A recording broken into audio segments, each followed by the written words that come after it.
comments from members of the community, and a couple of points have been brought to our attention since first drafting this staff report that I can point out. And I think you'll hear some of that as well from folks in the community. But overall, I wanted to point out again that the bus 11, or what we know is the bus 11, I think let me back up. One of the main points is that everything that we're talking about has a new naming structure. Right. So not only are some of the routes changing, many of the routes are changing. Some will look very familiar, but they all will have a different naming structure. And so for us, they will all start with a P for Prince George's County and then have an accompanying number for the route. In the memo, I tried to outline what similar current routes are to the new proposed routes. Additionally, as was mentioned in the agenda comments, WMATA and Prince George's County DPWT are working together. So this encompasses any routes that would be operated by Prince George's County, the bus. And in this proposal, there is one that would continue to be operated by the bus, and it is P22. Which you could compare to the existing 16 or Metrobus F13 route. With that said, that this proposal does mean that currently service would be discontinued for the bus route 11, as well as the bus route 15X. The closest route to the 15X would be the P20. And we have suggested a couple of routing proposals for WMATA and the bus to both look at if they aren't able to actually reinstate the routing of the 15X. But we do, of course, suggest that they look into the feasibility of keeping the 11 and the 15X, whatever their new names might be. Right. And the new name for the 11 bus, what would that be? There isn't one. Okay. So that service would be discontinued. Some of that service is taken up. The service on Ivy Lane and Northern Cherrywood Lane are respectively taken up by the P21 and the P12, but we would lose service along Hillside and Green Hill and part of Crescent Road. And there is a rerouting on Ridge between Southway and Westway that is proposed that will take place for both the P20 and the P21. So replacing currently where the G14, G12, and 11 go on those segments. I do have a visualization of that in the memo that might be helpful for you to look at, because that one's a little hard to visualize. There's a lot going on there. Why don't we go ahead and put that up? You mentioned there's the G12 and the G14, so they've been combined sort of into the G21? No, the P20, this is why it's so confusing because they're completely new names. So the P20, and I can go through each one a little bit if that helps. And if you're able to pull up the staff memo, I can show you the visualization of where we would be losing service and stops in Center City, as well as in Greenbelt East. So the P20, we can compare somewhat to the existing G14 and B27 routes. Most relevant is the G14 route. The proposed service changes a bit. The routing, you would want to look at each individual side-by-side map, and that it was a little harder to visualize here.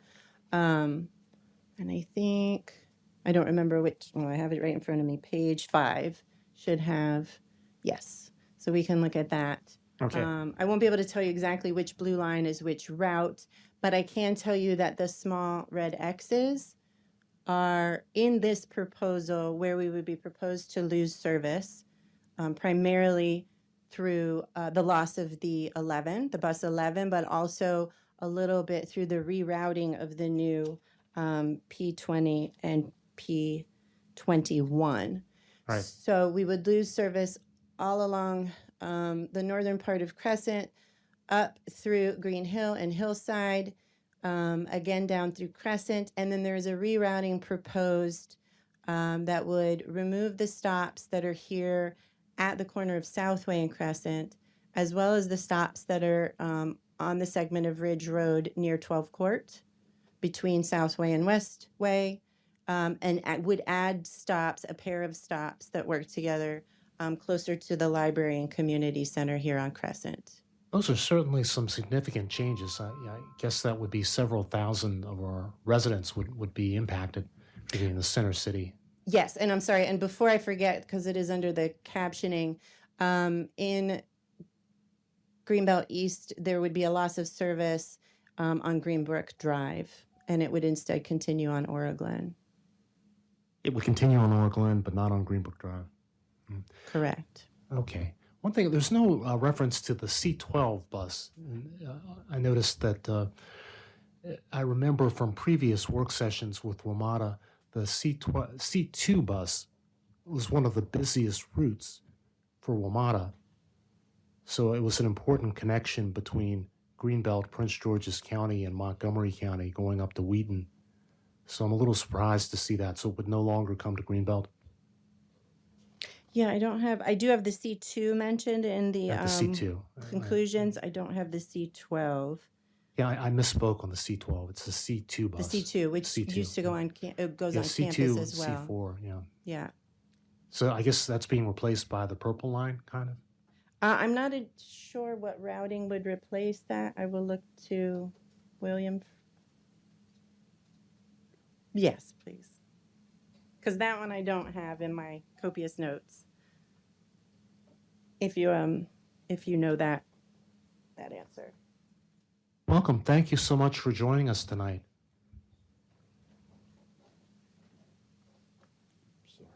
And if you could introduce yourself again for the minutes. Good evening. Can you all hear me? Yes. Okay. Good evening. My name is William Jones, and I'm with Metro's Office of Planning and a part of the project team on this Better Bus Network redesign project. Real quick, just to answer the question, of the two services that make up of the C service between Prince George's County and Montgomery County, there's one that travels down into College Park and Hyattsville, and then there's the one that runs here to Greenbelt. Of the C2 and the C4, when the project team went through the evaluation of the services based upon ridership and operational statistics in terms of how we were trying to restructure the network, it was determined that the C2 unfortunately was not one that performed well in terms of service, and so the resources that would be a part of the C2 are being applied to the recommendation for the C4. However, I will go on ahead and mention that this work is not final, and the time that we've spent since May 15th, we have been receiving a lot of feedback from residents within the city as well as the county and the region as a whole, and we're going to be using all of that once the public outreach period closes next Monday at 5 p.m. to go through the process to review the feedback that we received from the public, go back and review again the ridership trends that have happened over the past 12 months, and then be able to work on revising recommendations to service based upon the feedback that we received and the additional ridership that's coming in. So that would also go in the case of the recommendations that are within the center city of Greenbelt, as well as those throughout greater Greenbelt. I will also mention that this is and continues to be a collaborative effort between the staff within Metro and with the staff from Prince George's County DPW&T. And so we will be going back and coordinating with them over the next several weeks and months on the feedback that's been received and work through strategies and solutions in terms of revising the recommendations so that we can seek to provide as much service to as many residents, making as many connections, existing and new, as possible with the resources available to us at this time. I appreciate that. Just a quick question, just overall. So this Better Bus Network plan, in situations where several routes between the county and WMATA are being combined, like with the 11 bus, county bus and the former G12 or G14 bus. It seems like if they're being combined, it seems like the frequency of service should actually improve or be faster. Just if they're being combined. And one of the things that used to always bother me a little bit when I'd be out there at the bus stop waiting on a bus is it seemed like the G12 and the G14 would get there at the same time. So, just big picture, if routes are being combined, shouldn't frequency increase? In general terms, yes. In this process, I would say that we've gone through a wholesale view of bus service within the county. And while we are increasing services within the county, we did have to make some decisions in terms of trade-offs based upon the data that we had available to us as we've gone through this process. Now, granted, as we sit here today and as I stand here today, there's 12 more months of data that has come in that will have to be reviewed in terms of ridership and performance statistics.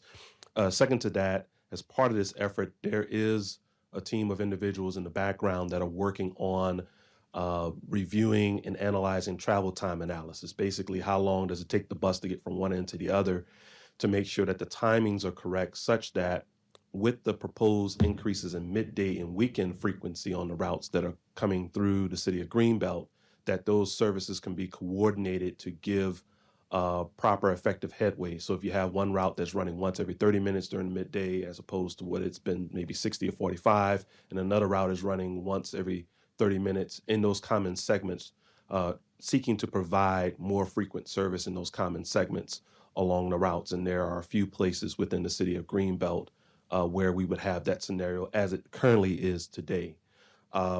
One thing also to note is that because we're looking at this from a county perspective and a regional perspective, we've sought to use as best as we can the resources to make some new connections in certain instances, such as trying to improve connections down to Cheverly. Also, there is a connection of service that would run along the Route 1 corridor, making a little bit more direct connection, a little bit more faster connection, potentially with limited stop service along Route 1, coming out of Greenbelt Station, but heading down Route 1 past University of Maryland and College Park and heading down Rhode Island Avenue. So that is some of what we are hoping to do with this effort. So again, we have received a lot of feedback from residents within the city, and I'll just make one note.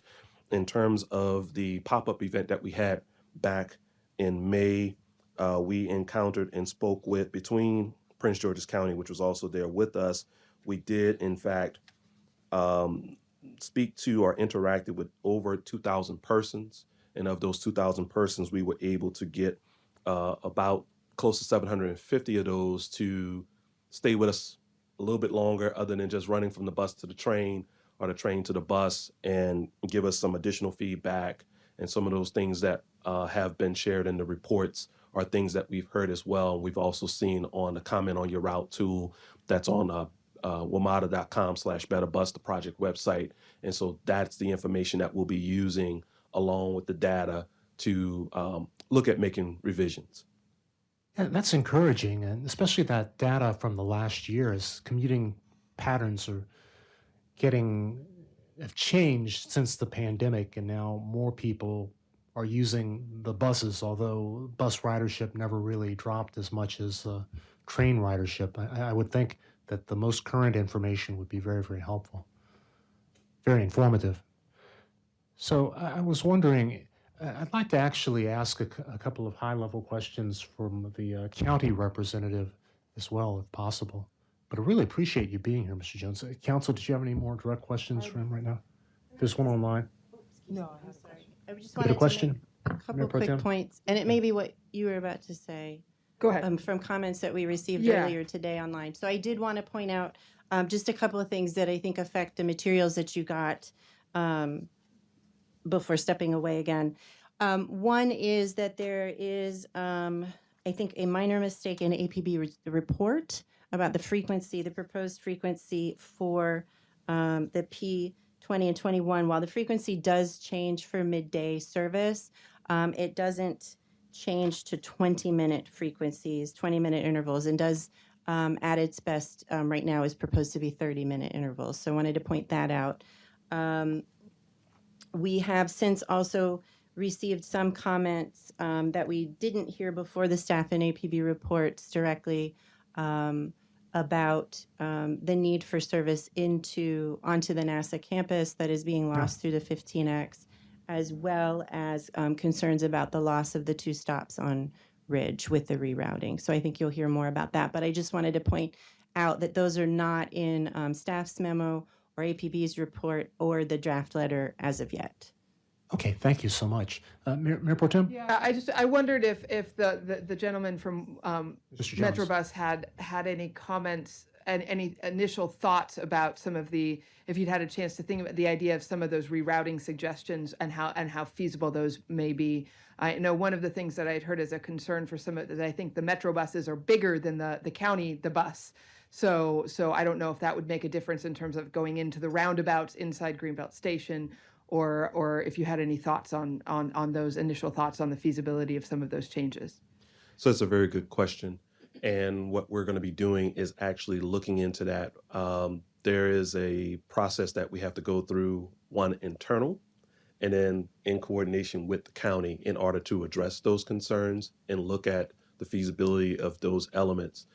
I would say that because this is cost neutral, one of the challenges would be one of the trade-offs that we sought to do when we tried to increase midday and weekend frequency on services. And by the way, in addition to that, weekend service out to Laurel, which currently doesn't have it, is that where we sought to make services more direct, it allows for opportunities to increase frequencies in some instances. So all of these things we have to consider, including the feedback that we received in terms of providing more direct access to NASA Goddard, access along Cipriano Road, as well as on the P12, which is not associated with the city, but in the city of Laurel, making a connection down to an area that had lost service before the pandemic on the I think it was on the Route 87. And so those are some of the things that we're having to consider within the city and the county. And that is an exercise that we're actually going throughout the entire region, that as we address the comments and we're able to make those improvements, how do we do so in a cost-effective manner? Because as one change is made, we'll have to make other changes in other places in order to keep it cost neutral. So that just want to flag that as things that we'll be discussing, debating, and sorting through, not just within Metro, but also working with the county. And that's actually what we're going to have to do with the municipalities throughout the region in terms of where service provision is provided and where connections are being made with other services. So we have great coordination with Prince George's County, and we're doing it. We have meetings that we have ongoing and continue to, but then we have to do the same thing with other municipalities that are actually not project partners along the same lines, where combined services are at play. How do we provide the most with the resources that we have? And there are clearly some trade-offs involved. If you have more stops that are more convenient for people to walk to, that makes the route longer, which means less frequency. And I think also another concern that has been brought up, the current 2 C2 bus stops that are right there near Greenbelt Station Parkway and on the other side of the road are not accessible stops. And so I don't know I think the ones inside Greenbelt Station neighborhood might be more accessible stops in terms of that, but you would lose some time having to come into the neighborhood and out again. So I know there's always going to be trade-offs. And that's another part of our exercise, as well as working with the municipalities who are responsible for the roads and the crosswalks and sidewalks, to see where there are opportunities in order to partner with them to make pedestrian improvements in places that would allow for the services to be provided in the most efficient manner. And I will say, in terms of the new location for the bus stop by the new Goddard main gate is not as close to the main gate as the 15X stop, but it is closer than it used to be and is much better situated, because there's actually a sidewalk instead of having to walk on the side of the road from the bus on Greenbelt Road into the Goddard main gate. There is actually now a sidewalk, and there is a pedestrian crosswalk to get across Greenbelt Road there, which was not there before. So I think it is better than it used to be in terms of the new stop on Greenbelt Road there, even though the 15X1 that's sort of closer to the visitor center is still a little bit closer to the main gate. Yeah, we appreciate that. Appreciate the new 60 route going up to Laurel too. That's something that we found out about recently, and it's a nice addition. I won't speak for staff, but that is something that the team that is supporting both Metrobus and the county worked with the county on. And Yeah, very good, very good. So I do have a couple of questions for the county Councilmember McKinney. Yes, Before you go, Mr. Jones. I was wondering if you are able, or maybe you have already in some of the community meetings that you have had, able to share some of the ridership statistics.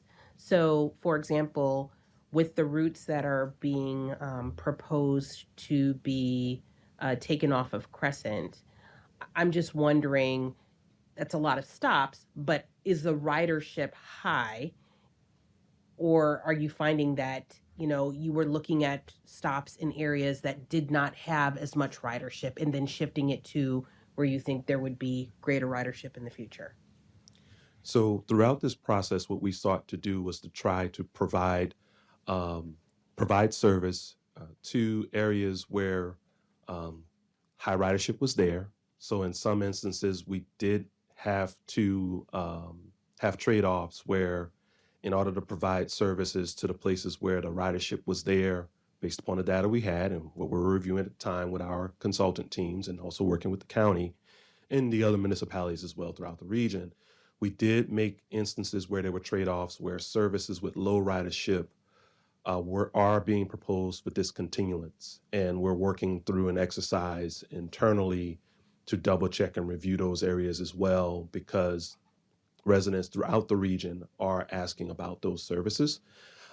Second to that, we also, as a part of this process, and I may have shared this last year, we also saw opportunities to make new connections. And so the one, which would be a proposed recommendation of a limited stop service from Greenbelt Station heading down Route 1, that was one of those areas where we saw a need for a new connection, or we saw a need to try to provide 7-day-a-week service. When we were doing phase 2, we were in the visionary network. And we saw at that time to try to provide service at a 30-minute or less frequency on the route consistently throughout the day. One of the recommendations that carried forward from that phase to now is the weekend service going from Greenbelt to Laurel. Now, unfortunately, we can only do it at a 60-minute, but introducing it similar to how the Route 61 is being introduced on rush hour is to start to kind of get the process going to be able to, as resources become available, it is easier to bring additional service or an extension of a route online, as opposed to they may take a little bit longer if it's a brand new route. So those are instances where we sought to provide connections, as many as we could, and having to do so within the current parameters. Granted, we would love to provide additional bus services, provide additional frequency of services on existing routes as they are now, but we do have a plan that as resources become available, there'll be a plan in place to review recommendations that have been made as part of this process within the visionary network and make adjustments based upon changes in development, changes on need of services, and also taking into account the needs of the community as we continue to evolve. Thank you so much. Could the gentleman from the county DPWT?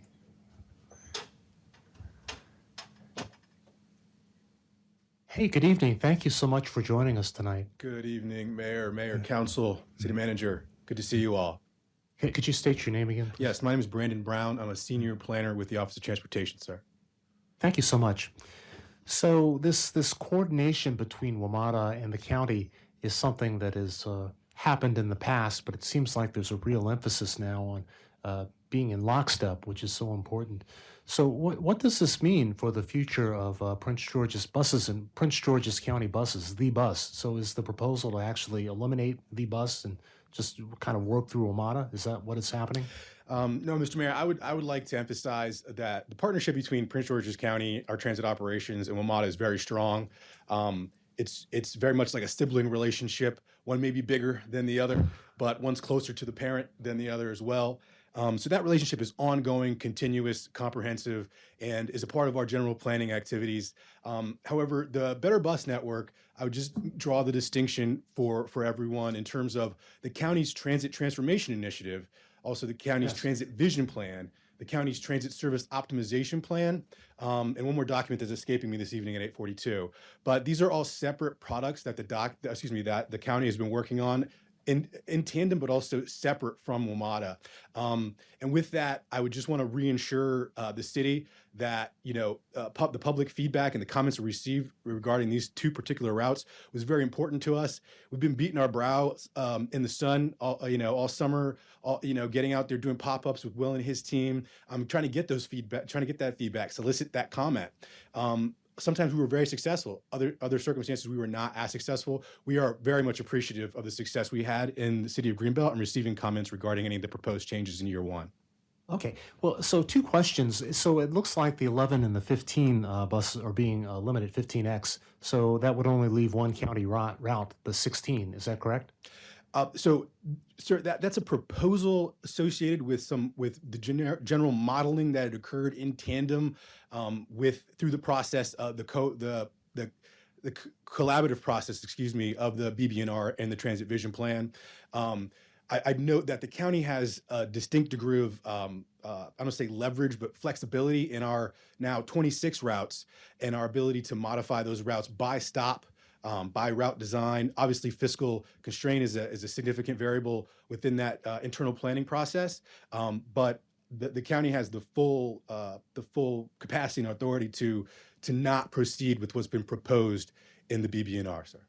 Yeah, it's kind of disturbing. Now, the 16 route that is heavily utilized, and also it's a long route. If you get on the 16 bus at New Carrollton to get to Greenbelt Station, you go through Berwyn Heights, and it actually takes about an hour and a half. So, and it's heavily utilized. I've been on that bus before, and it's packed. So these are some pretty big cuts that the county is proposing, and I'm concerned. Yeah, so there's a question online just about the children, school children, high school and middle school students are Yes. able to ride the county buses for free. That's correct. And I don't believe it's a reduced fare. I'm not sure that it's free on the WMATA buses. So, I cannot speak for WMATA, but I do know that our fare is free for students in the county, student residents of the county. Mr. Jones, are the WMATA bus services, are they available to students for free?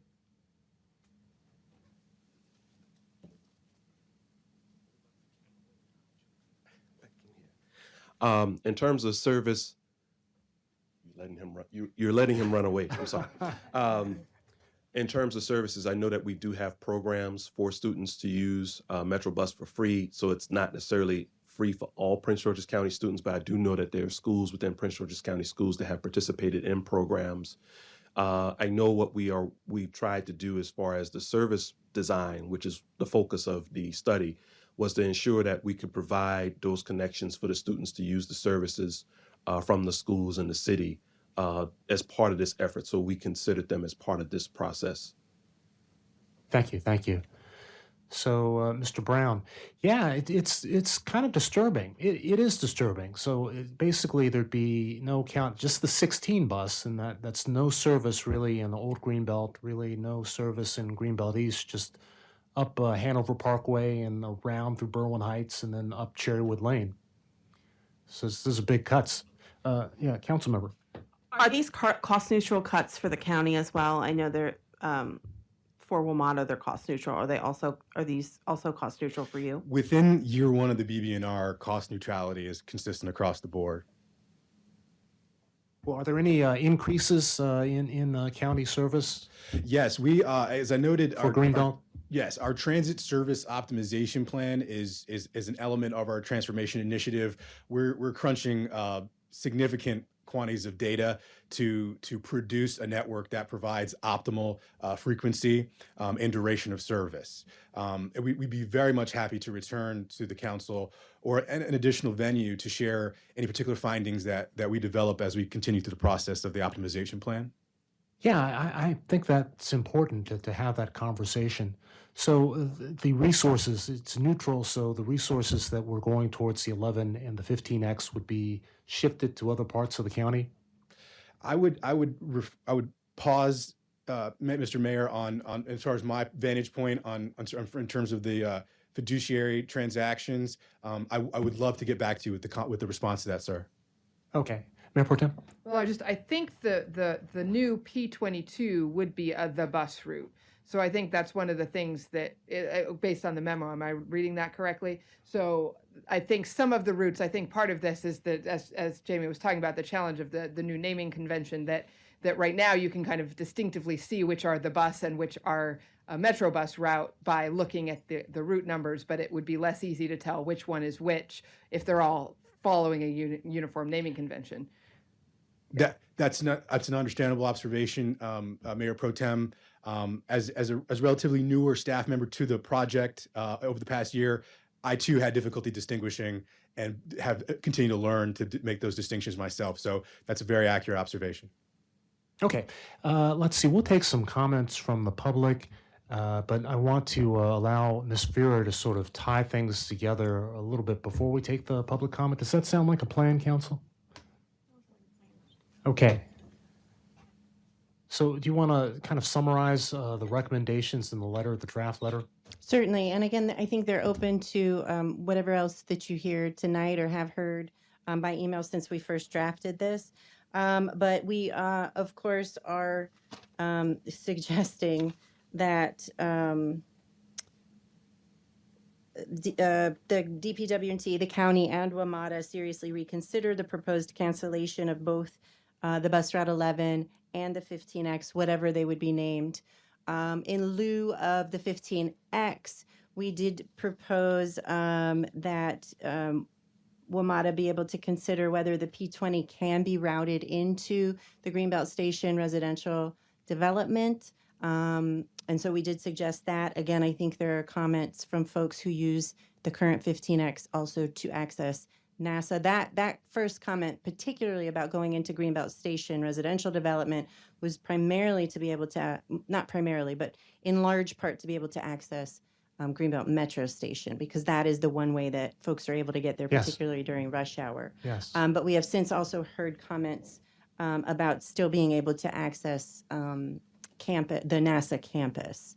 And without that happening, that might be an addition we want to suggest as well for exploration on the P20 routing. We also added in that with the proposed P12 route that's connecting Greenbelt to Laurel, that we heard that the University of Maryland Laurel Medical Center is also a key destination for Greenbelt residents. And if it was possible for that route to include routing to that was more direct. It wasn't clear if there was a good connection, but a 1C connection from Greenbelt would be wonderful since it's going all the way to Laurel. And so those were the highlights of our comments. They are due at this point on July 15th. So we'll finalize the letter by the end of this week. It would be great to get out, I think, by Friday. And we'll send it to both WMATA and to DPW&T. Okay, so there's still an opportunity for council to weigh in a little bit more. But basically, it's a very good draft. Let's take some Thank public comment. Ms. Niesel, please. Sure. Just really quickly going back to the student question, just so I am clear, currently the bus does offer free ridership to students, and WMATA only offers it for SNAP beneficiaries. So when they are combined, will students therefore lose the right to ride the bus for free during school hours? Like when, I guess, who will retain ownership of these routes? How are we supposed to know which is WMATA and which is the bus if they all have the same numbers and letters?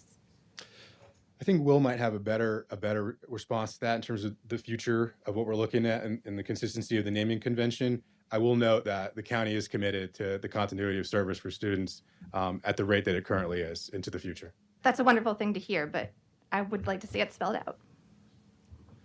So in terms of the services, Metrobus and the bus, we're not proposing that you wake up one morning and all the buses are the same design, same look and feel. So you'll still be able to there still would be a designation between the Metro bus and the bus. The idea behind the route renaming part was just to give an opportunity to make the network holistically be more intuitive for the residents. I will have to take further research on the students riding free. Of course, there are other municipalities in the region that have programs, such as Montgomery County and Arlington County. So I will take it back to see if there's something that has been done. I was just aware in my prior experience of a couple of schools within the county that had did a program or set something up with Metrobus. So I would have to take that back for further discussion. Thank you, Mr. Jones. Thank you, Mr. Brown. Let's take some public comment. Ms. Socrates. My name's Anna Socrates, and I live at 14 Ridge Road. I have been very involved in the bus issue ever since I've moved to Greenbelt in 2008. I was involved in the giving comments about the redesign 15 years ago. I have gone to a lot of the pop-up events. I've gone to one of the public hearings. I've written letters. I've advocated for service to NASA Goddard that goes to the visitor center that makes it more usable for the people who have to commute there. I've advocated about the Bus 11, which serves people on Hillside and Green Hills. I've also, in an earlier iteration, I strongly spoke about how it was not right to cut out people along the Westway corridor who needed bus service when they were rerouting the buses on all of them onto Southway. But today I'm going to speak as one of the statistics and one of the people who will be negatively impacted by the changes to the P20 and the P21, namely the loss of those stops at 12 Court is going to impact my commute in a very, very negative way. I take the bus every day to get to the Metro, to get to Suitland Federal Center where I work. It's a long commute. I take that bus very early in the morning, sometimes before 6 o'clock, sometimes at 6 o'clock. Having changes to the route when it's sunny and when it's daylight is one thing, but I access that route during the winter when it is dark, when it is cold, and when it is icy. And the place where the stop that I'll be rerouted to is probably the stop at the corner of Westway and Ridge Road near the synagogue and near some woods. That is poorly lit. It is dark. It will be less safe for me. I'm very, very concerned about the impact, and this may be something that will push me into having to apply for and use paratransit to just be able to commute to work. So that's something I'm speaking to. I'm one person. I know other people use that stop. People who live in the University Square apartments also use the stops at 12 Court. There are people who also use the stops at Westway and the synagogue. And maybe they're not taking it as early. Maybe the stop is less treacherous for them early in the morning. But I'm saying, please, please let me keep my stop at 12 Court. Thank you. Thank you very much. Ma'am, could you go ahead, please?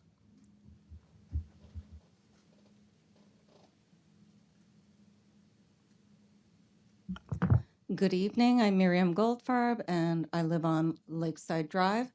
I also take the bus every day to work. I go to the Metro, I take the train, I take a shuttle back and forth, and I really, really appreciate the bus service that we have.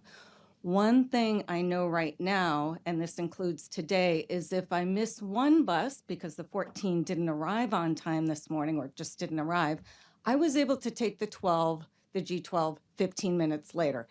If the frequency goes down, I won't be able to take the buses at all. I really need something I can rely on.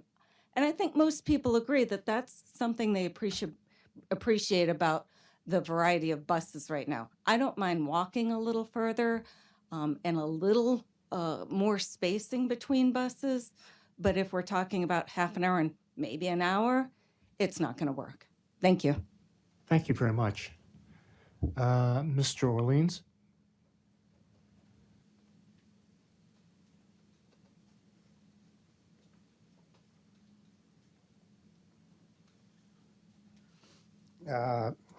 One of the elements of Metro's planning in recent years and the county's planning has been to have pop-ups where they would appear at a station or some other venue and talk to people individually, and that's a good thing probably.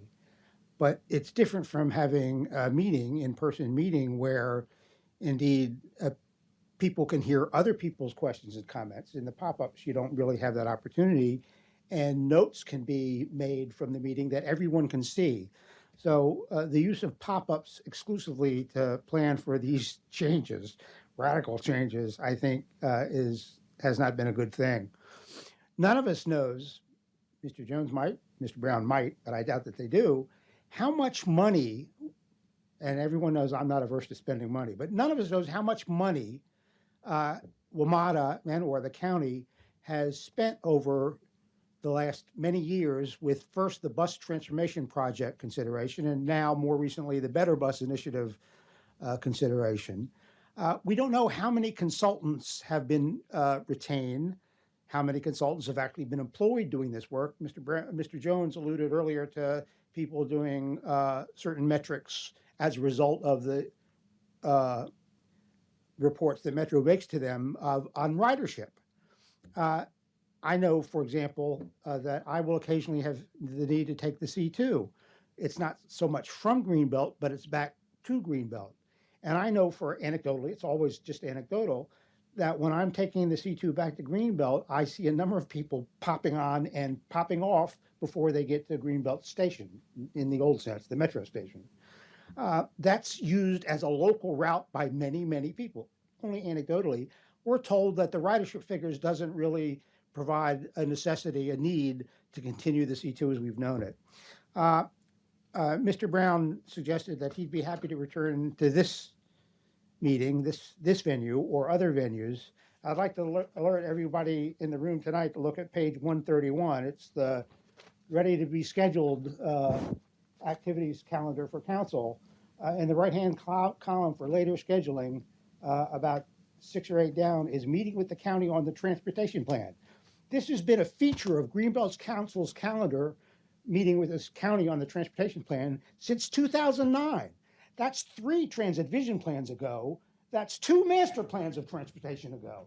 I hope Mr. Brown is invited back to council, this venue, to talk about the county transportation plan. I'm all for making metro routes and county routes more equitable. That's been a foundation of this most recent transit planning process.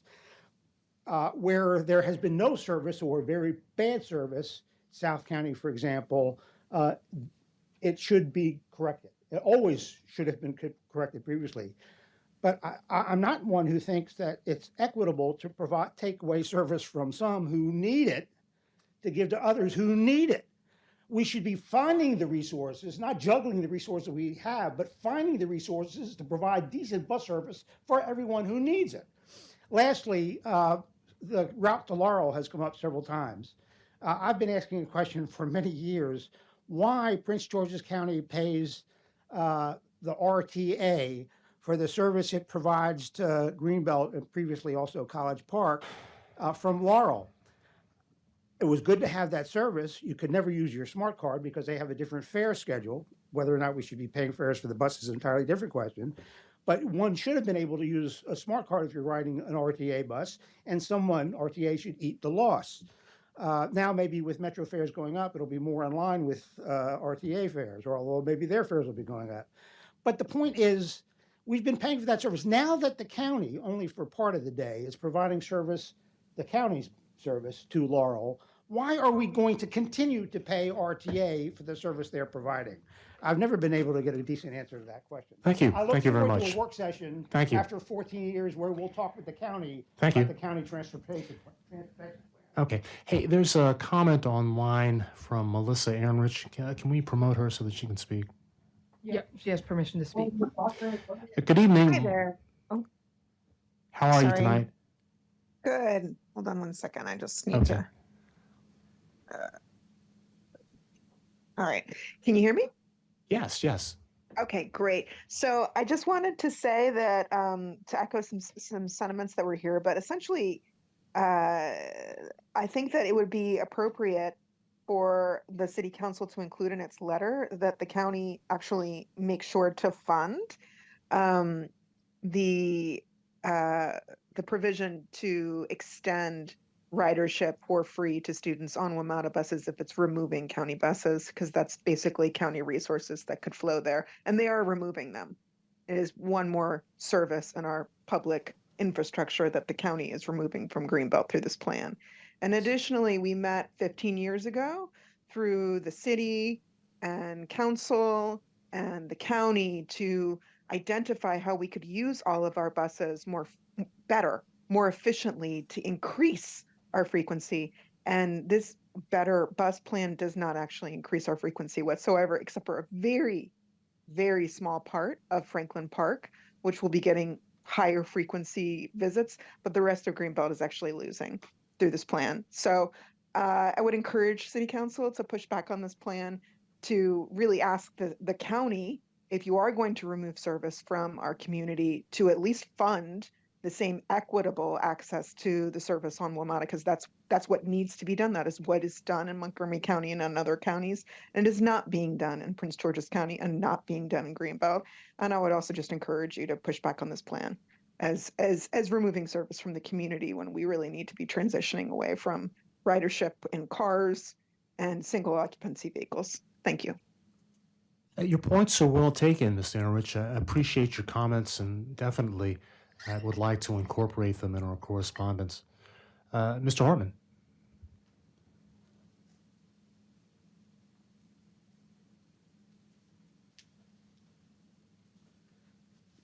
Michael Hartman, 2 Cook Garden Way.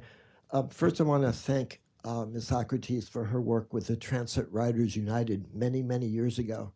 And perhaps it's time to revive True G. Yes. I do have some questions about the new bus routes. If there are new bus routes and new bus stops, has there been any looking at these new locations for accessibility for people with disabilities, meaning access to the stop, the area around the stop, how people get there, etc.?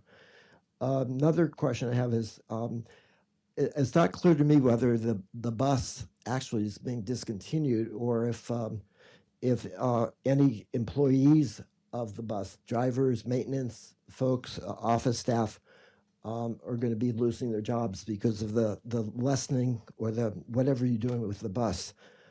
Also, there are a lot of people with disabilities who choose to use the bus instead of riding Metro Access and paratransit.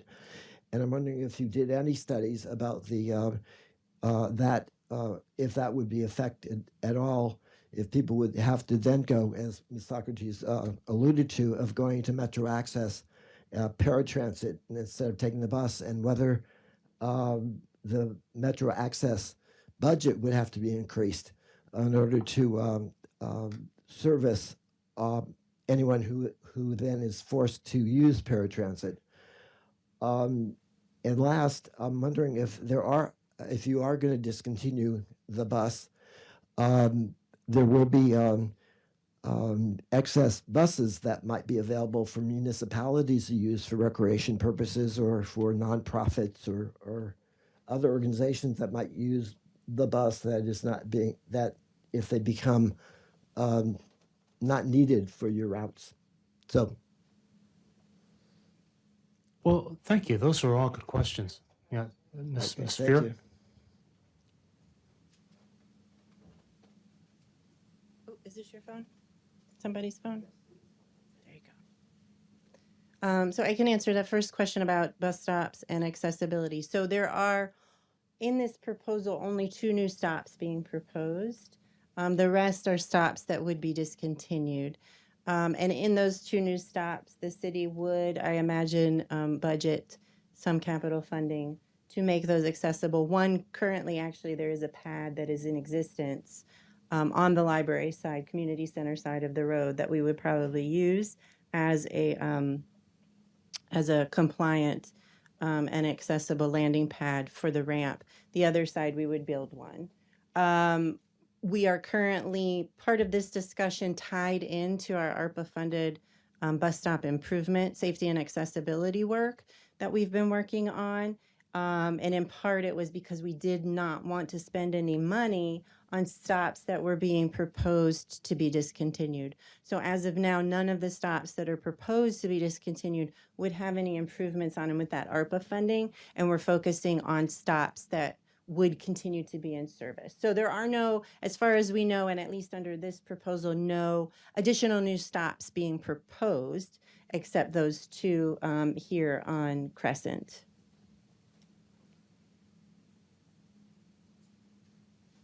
When you say the stop near the library, is that going to necessitate the use of the underpass to get from the Westway?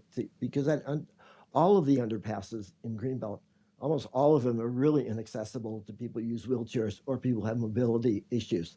They have to be on the surface streets, not using the underpass. Yeah. So it, I guess I need to be at the microphone.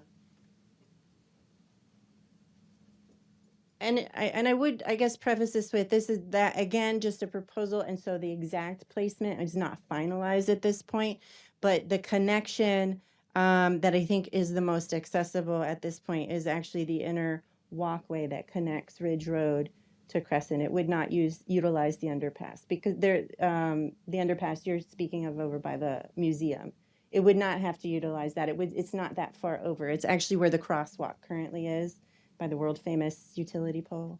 Oh, So That's it would be a tourist that attraction. crosswalk on either side, and on the community center side there is a pad that I think is for accessible parking, but we would remove parking in order to make that side the bus stop. I mean, this is a lot of thinking ahead for something that hasn't been decided yet, but no, it would not be connected by the underpass. right. Hey, Mr. Ortman, thank you. Those are some excellent questions. I do have, yes, please. Get answers to my questions. Yeah. Just give him, To all of them? no, Hmm. no. Okay. Briefly, I will say, thank you very much for the comments and questions, sir. We look forward to being able to follow up and potentially answer them all in greater detail. However, the county is finalizing what we're calling a bus stop prioritization methodology, an extensive study where we've incorporated a variety of variables to be able to prioritize stops around the county for ADA improvements specifically. So we're actively engaged in that, and now have a new tool that we're going to be employing to identify specific locations and incorporate them into a strategy associated with our capital improvement program over time. And so I will also note, just a plug for the bus system and for transit as well. We do offer Call a Bus paratransit as well. So I always want to pitch that whenever we're out in the community, letting folks know. Many folks don't know we offer paratransit as well. So I'll share that in closing. Yeah. Thank you very much. Some excellent questions, Mr. Hartman. I do need to, Ms. Davis, and we're going to need to move on to the next agenda item. We do need to sit with the county and discuss the transit plan. We have Jay not been able Davis, to fit it Greenbelt in. East. I'm going to put Yeah, on thank my you, other Jay hat. Davis. Please go ahead. I'm going to put on my other hat, Jay Davis, Greenbelt East. I'm a commissioner on the Central Maryland Regional Transit System. Hi. The 2 gentlemen, I do know, and they know me.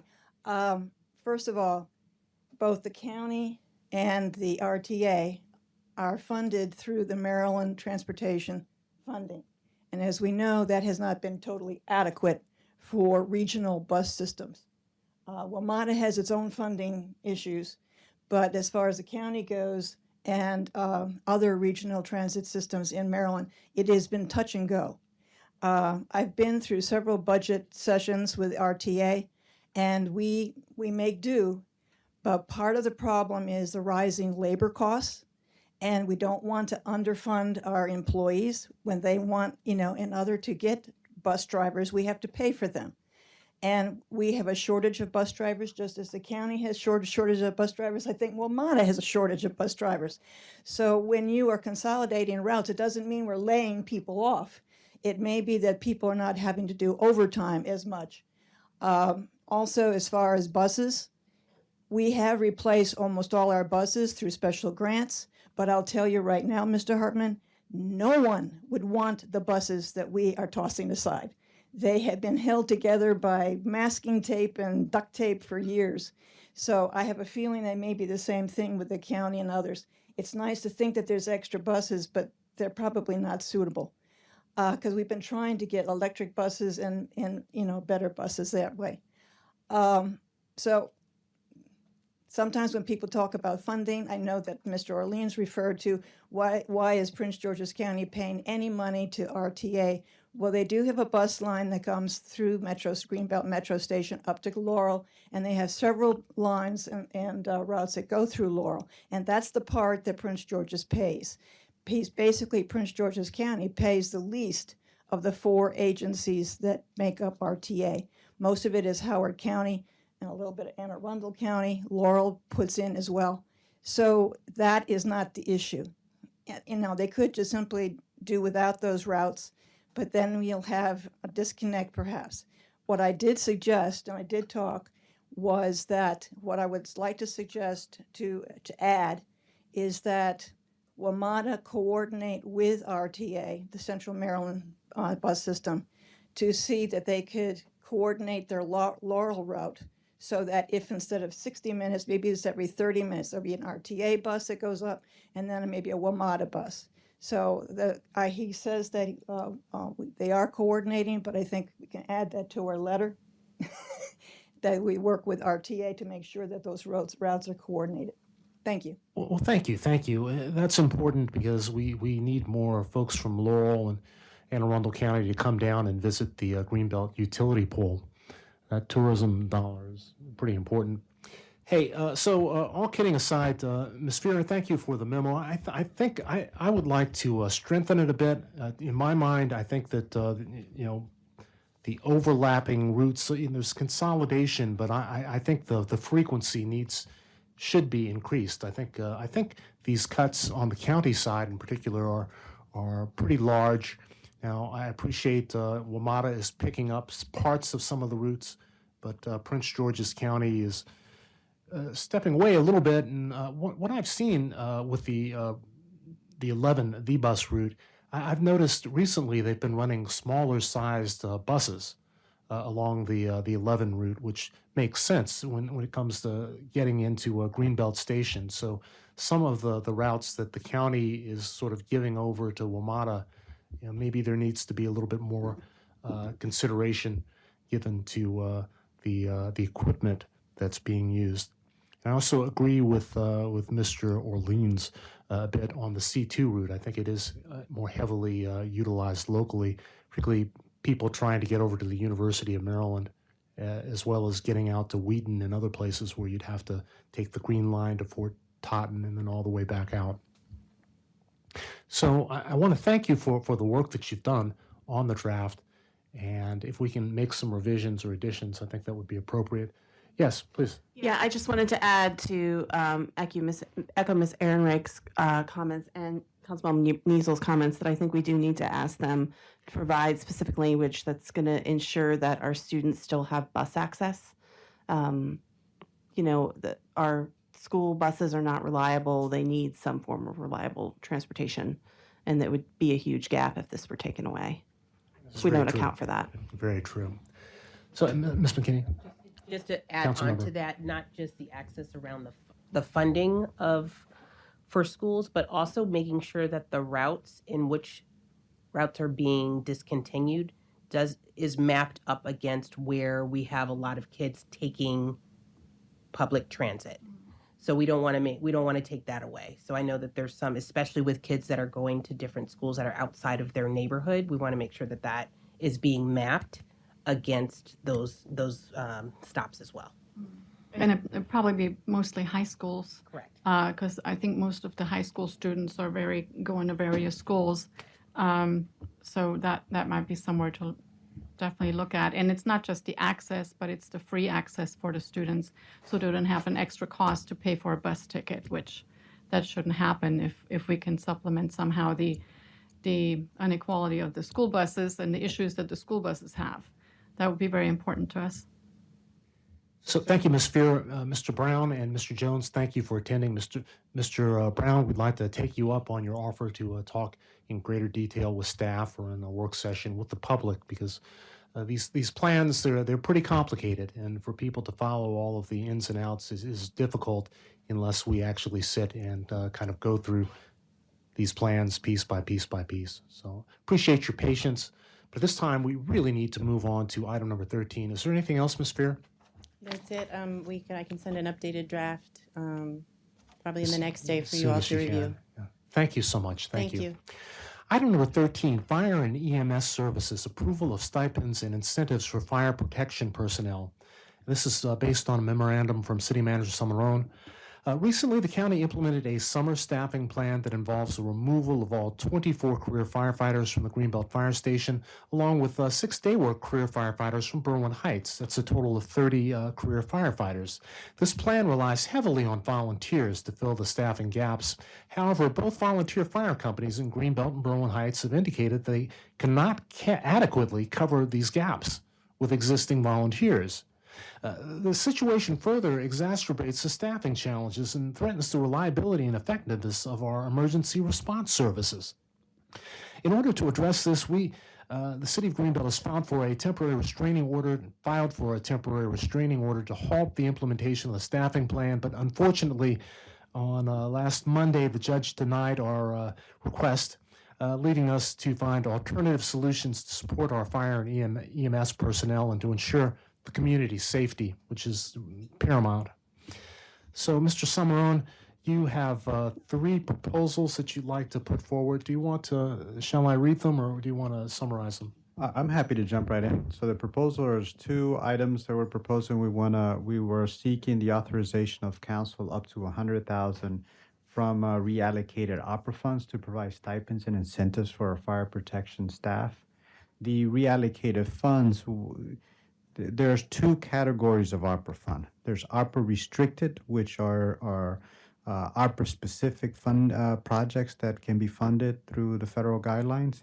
And then there's what's called the lost revenue allocation, and that's to replace lost revenue to the municipality that can be used just about anything that is regular course of work for the city. So what we're planning to use is $100,000 from the lost revenue category that can go into any services of the city. So we anticipate we anticipate having some funding available through the lost revenue because we have a strong indication that our pool deck project will be funded through the program open space funding. So that would free up significant money the $800,000 that we had allocated for the pool deck. So this would take $100,000 from that funding. We propose to use it for retention and recruitment incentives. A basis of the county's summer staffing plan is on the reliance of volunteer firefighters at our stations. I've heard directly from the chiefs of the 2 stations that serve our community, Berwyn Heights and Greenbelt, volunteer firefighters, that they do not have the volunteers to support replacing or filling in the gap left by 24 career personnel. There's just no way and no uncertain terms that they can cover that. So our proposal for $100,000 cannot, under any stretch of the imagination, cover the gap that is being left by the county. But it goes a long way to helping support the volunteer firefighters that, in addition to their full-time obligations and other obligations they have, give up their free time to support our communities and our neighbors in Berwyn Heights and College Park. So the first the one area of the allocation will be for retention and recruitment incentives for those current firefighters and future firefighters that we're able to recruit. I'm not going into specifics about what those retention in recruitment incentives be, but we want to leave it open-ended to work out with Chief Ray to work on what those incentives are.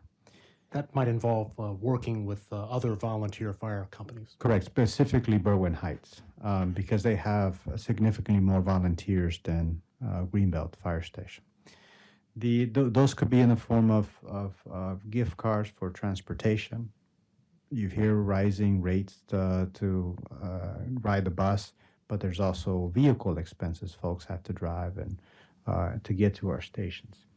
Then the performance-based stipends are performance-based attendance, car runs, and rewarding the dedication of our fire protection staff and encouraging their continual excellence and delivery of service.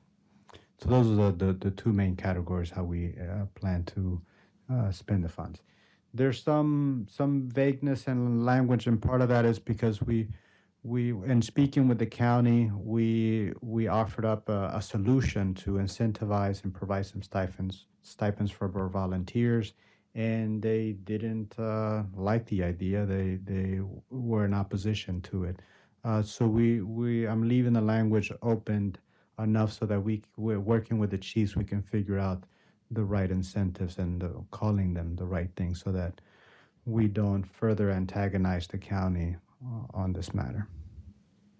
Yeah, so to cut to the chase a bit, so it's been a little bit, just about 30 days when we were first notified that the 24 career firefighters were being removed from the city of Greenbelt and another 6 from Berwyn Heights, a total of 30 career firefighters in a little bit less than a month. So that's like no time for us to plan at all. Correct. So we're in a situation, we're being told that this is a temporary plan that's going to be in place until September or October when the county is going to reevaluate. But we've also been told that it takes, 6 months, at least 6 months or so to actually train new firefighters. So what the city manager is asking, he's basically asking us for the discretion to use resources over the next month to 2 months to fill in the gaps and to actually get some of these programs going. Council is not going to meet again until, when's our next meeting? It's second week in August? August 12th. August 12th. So essentially what the city manager is asking, he's asking us for some discretionary funding to work, with the volunteer firefighters to try and get some things in place to fill this gap that we've, 30 days to anticipate losing, 30 career firefighters. I mean, it's a problem. Did I summarize that correctly? You covered that well, and in addition, we'll keep council informed of all the arrangements that we make with our Greenbelt Fire Station and Berwyn Heights through the fire station. Council, discussion or motions? Yeah, Mayor Pro Tem. Yeah, and I think we recognize that this is a stopgap. This is trying to do the best we can to cover as much of the service as we can. As you know, we can't cover all of it, but until, hopefully we can have some more productive conversations with the county and see, hopefully they will actually reevaluate in October and return some of these firefighters. The other thing that I just wanted to add, I think we talked about it a bit previously, but the idea of using some of that funding to help with the training that seems to be a barrier for the volunteer firefighters and the challenges they have sometimes getting the required training to be able to be certified to do the runs. And I think that could be a great way to improve our volunteer workforce by helping with some of those, whether it's providing training here in Greenbelt, providing some, paying for their training if they have to go do somewhere else. But I think that's something that I would, like to see added as maybe a number 3 to consider on this list, because it's not quite I suppose it could be considered a recruitment incentive, but I think specifically calling out helping with training, because I think there are some very motivated volunteer firefighters that I think there are some people who would like to do more, but haven't been able to get the training from what I've heard from a few folks. So. In the bureaucracy of the county that is taking Yes. folks an excessive amount of time to get onboarded and have all the background checks done. Yeah. Ms. Pope. Yeah, I think it's important that we assist maybe in the recruitment efforts, and as our police department did, they gave incentives, for signing up new police officers. So maybe that is somewhere where the fire department may want to take a look at and see if that would be helpful. And the training, yes, unfortunately, it's a county-run program, so we would have to probably coordinate with the county and see if they would appreciate if we would offer maybe to have those specific trainings here, and and then see if we can just assist in given space, or in assisting with the cost, or because I really have no idea what cost or anything is included, or what how is it working? Is it even possible for us to hold a training here in the city, maybe in the firehouse? So all these things, but I think we should do a little bit of research on that and then come back and see if that would be possible. Yeah, well, I concur with both of your suggestions. I think if there was some way that we could offer subsidized training, or not expedited training, offer the same training but in a more intensive fashion, I think that those would be good places to start. But time is of the essence. And no matter what training we offer, it's still going to take a while. So that's why the city manager has brought this forward, because we need to be prepared to move forward as quickly as we can. And we need to also be prepared that this may not stop in October. I mean, we were promised that the career staff is returning, that this is a temporary situation. But speaking of, as what we know, I have the fear that this is not temporary, that they want to take the career staff out, and I'm worried that they're not coming back in October or September.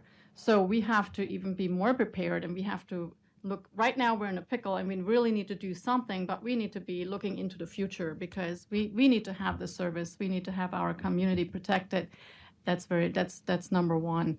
So we really have to take a deep dive and talk more about it and see how can we make sure that we have the safety of our residents in the future. Of course, the county is assuring us that there's not going to be a hit, but we're charged in our charter. The city manager is charged with protecting the health and safety of our residents in Greenbelt. So we need to take these steps. And if someone wants to make a motion, we are going to talk in greater detail in an executive session after this. We spoke a bit previously. So, Ms. Pompey. Sure, I'm happy to make a motion here. I move that the city allocate up to $100,000 from reallocated ARPA funds to provide stipends and incentives for fire protection staff. Second. Okay. So discussion.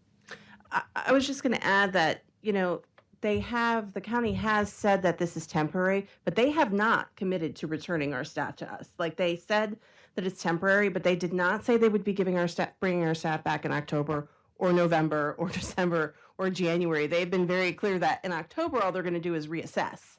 So that does not mean, they're saying that it's temporary, but it's basically temporary with no end point. So I just say that so people understand, if the October rolls around and they're like, where are our firefighters? There's no guarantee. They have not guaranteed that those officers are coming back and that we're going to be a fully staffed shift workstation again, which is why we need to really plan for the possibility that that's not going to happen. Well said. Mayor Pro Tem. Yeah, we have a couple comments, one that was actually put in the chat earlier, but I saved it because it's more relevant here. This is from Melissa Ehrenreich. Has the county released the data they used to make this decision to the city? And if so, will it be made public? No, the answer is no. Yeah. We've asked for it. We have not received it. Several times. Asking for it for a month. We've been asking. We have previously, in previous years, we have asked for data, and we were always promised that we receive it, and we've never received it. So now we're asking again, and we still have not seen any. And I think there was Mayor Kabir from College Park had a meeting with Chief Green, and part of his summary that he posted publicly commented on asking for data too. And so I think they're also seeking to get the same data we are. So we don't have the data. We're asking for transparency on the data. We want the report that they've referenced on the drive time analysis. That was one of the justifications for the staffing plan. We've also asked for call data. We have received very limited call data for the aggregate data for 2023 in the year to date, but that only itemizes the number of calls responded to by career firefighters and volunteer firefighters, and whether it's in Greenbelt or outside of Greenbelt. And we're happy to make that data available. Unfortunately, there isn't a whole lot of insights to get around the response time. The county has stated prior to our hearing on the restraining order, they had stated that the drive time analysis indicated a 8-minute response time. At the hearing, we heard up to 10-minute response time. So very different. So, is there any discussion about this? There's Jay questions from the audience. Davis.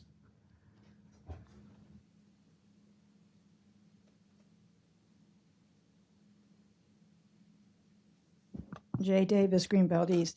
I appreciate that Ms. Weaver mentioned about the training, because at the MML summer conference, I went to the Large Cities Forum. The number one thing that they talked about, because Bowie brought it up, was the career firefighter reduction. And they asked some of the other council members that were from across the state that some of them were volunteer firefighters. And they said the number one thing that they would really appreciate was to help pay the training, because the training costs are what hindering, especially when it's a young firefighter and maybe they have a family, they're just starting out.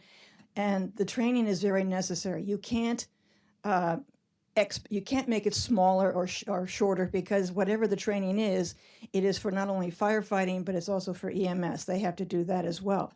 So that part is very expensive. And I don't know if we could have the training, maybe some of the training sessions could be here, but I believe that there's a firefighter academy, I forget which city it's in, where most of the firefighters go for training. I've been there. Memphrey or something? Pardon? College Park? They have that, but there's also other places, and I think the community, Prince George's Community College has training of some sort as well. Another thing, and I know that the Greenbelt Volunteer Fire Department is going to be having an event soon, I don't know when, where they're going to recruit. They're going to have active recruiting event. Is that correct? I don't know what time. They had one on the 27th. Pardon? They had one a bit over a week ago on the 27th. Okay. They probably should have another one once the summer is over, because a lot of people are on vacation. And this means we could possibly at that point be able to help them publicize, make sure that they're getting the word out to as many places in Greenbelt or elsewhere. Because a lot of the volunteer fire department volunteers are not from Greenbelt. Mm-hmm. I was surprised, as I'm sure all of you were, of how few active volunteer firefighters we have in Greenbelt. We have a very active volunteer fire department, but they're not active enough. Some of them are older. Some of them have had some disabilities. They want to do the job, but they don't have the numbers. And that is such a difference from what we've had in the past. Right from the very beginning, Greenbelt had a very active, very robust volunteer fire department. It was totally volunteer, and it was the social hub. It was a community center. The ladies auxiliary were doing things, and they still are trying to do that. They're still a very important part, and I hate to see our station closed, which is possible. If we can't get more volunteers, what is keeping some fire stations open is that they have a large number of volunteers. Yes. And then they can supplement the career fire. But this is what the problem is. So I'm not saying that they're not doing their job, but sometimes we need to help them to really get the publicity out there, to really make it look that this is a good thing. The city will do this. Right now, I mean, I've been reading Facebook, and they're like not only are they saying the county's at fault, but the city's at fault. And I wrote in, the city has been supplying equipment for years. We put in $50,000 a year to help pay for equipment, and that equipment is sitting there. It's not being used except occasionally. We maintain the building. It's our building. And if we can't fill it with volunteer firefighters enough to get the career firefighters back, that's going to be a problem. And I hate to say it, but we were hoping to get a new fire station. Yes. And if we can't keep the one we have, the county is going to drop building or helping us build a new fire station at the Armory, which is what we were hoping to do. So whatever you can do, I back this entirely. Whatever you can do, training, publicity, hand-holding, urging to get the volunteers out there, because there are some young people that want to do it.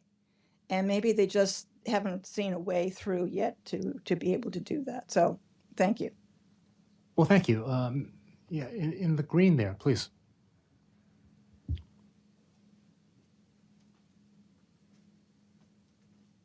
Welcome. Hi, I'm Teresa. Hey, Teresa. So I know you're doing the vote on this, but is Greenbelt like doing nothing more to like try to get the paid people back here before October? Now, we filed a lawsuit against the county. But have any of you been involved closely with what happened in Beltsville in Yes. January when she tried to shut them down with a bunch of stuff that was all found Yes. out to be wrong? Yes. What Beltsville did is they got all their citizens and their residents to call and email and write all their Green, Alsobrooks, all the other county, I don't know who they all are. And I haven't seen anybody from Greenbelt or College Park ask people to do that. Like, you're not involving the community, so no noise is being made, so why should Green do anything?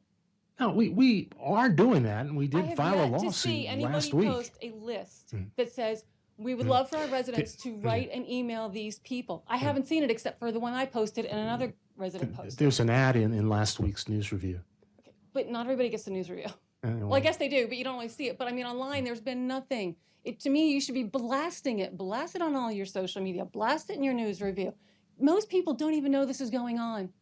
And I can tell you that because I'm a dog walker in this area. And I talk to most people I see and ask them. And they go, oh, yeah, the Beltsville thing, that's been resolved. I said, no, this is No, it hasn't. another thing. And I'm just kind of curious why we keep talking about Greenbelt and Berwyn and not Bunker Hill and Bowie, because that affects us too. Yes. It's all affected, and it seems like nobody seems to care or really. Well, I know no. you're frustrating, but- I would take issue with that. No one seems to care, and council has been working really hard behind the scenes, trying to work with the county, trying to work with our sister municipalities. But why aren't you asking your residents to help?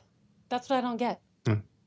Well, we are, and we will, and we'll continue to. We are, and maybe if we've missed, I thought we did post it on the site. I'm doing my best to follow all over. I thought Brentwood, we Hyattsville, did. College Park, Bowie, everywhere. But let me say a little bit something about why we're always talking Greenbelt and Berwyn Heights. And I understand Bunker Hill is affected, and I understand, and we're all very close proximity. But Berwyn Heights and Greenbelt always work together because Berwyn Heights is servicing Greenbelt when, if a call comes out, because they're right across the street. So we're working very closely with Berwyn Heights, always have. And what is it, Landover Hills across the hospital, Landover Hills as well. So we're working with all of them. I know how it but we have a works. really good connection with the Berwyn Heights. So our chiefs are working together to resolve this issue right here, because my son-in-law is a volunteer over at Berwyn Heights as well. Okay. So I took them through the other day. you do. Yes. I'm Here's taking food the down to station, here's asking the them to take me ad in the food. news review. I'm just curious. Which lists all the places to contact. But no, thank you for what you're doing Is that and only on the amplifying review, that. on the Greenbelt review thing? What's Not on our online social anywhere? media too? I don't know how. It's on the Greenbelt News Review. I certainly would love our residents to write to everybody. I mean, I may have 25,000 of our residents. I'm happy to get it in our newsletter, the City Connector, and we can blast it to the 19,000 emails. We can do that. We've been trying to manage the relationship. I think with the lawsuit, I think it'll be fair to say we can ask our residents to just jump on board.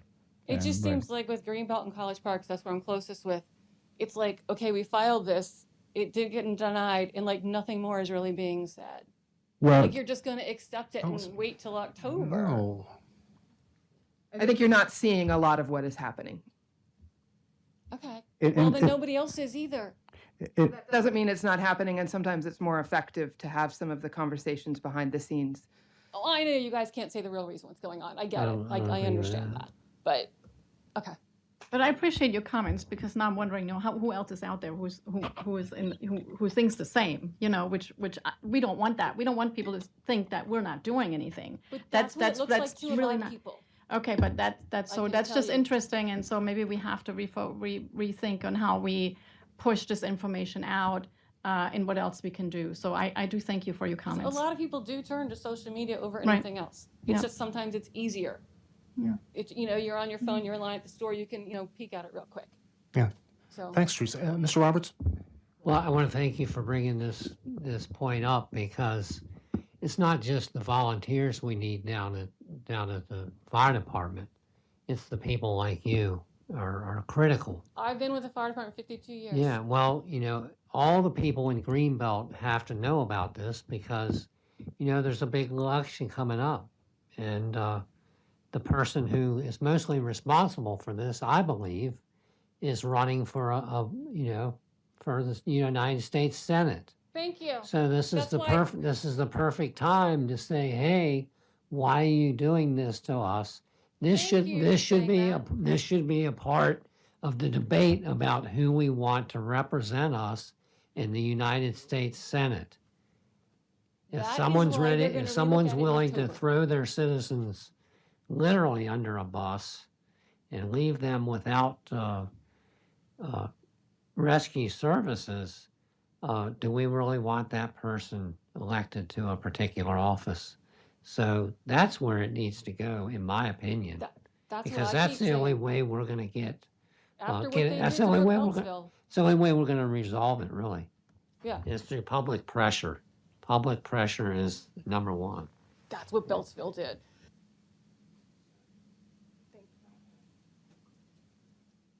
Let's see, Mr. Orleans.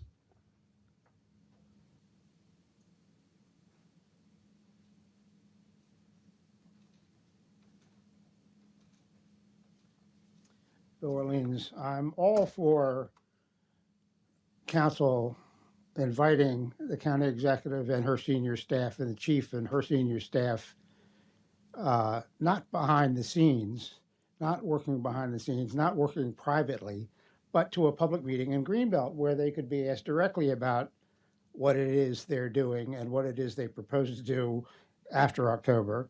More importantly, although that's very important, I would wish council would do that. I have a question about the temporary restraining order having been denied. A temporary restraining order is an emergency request.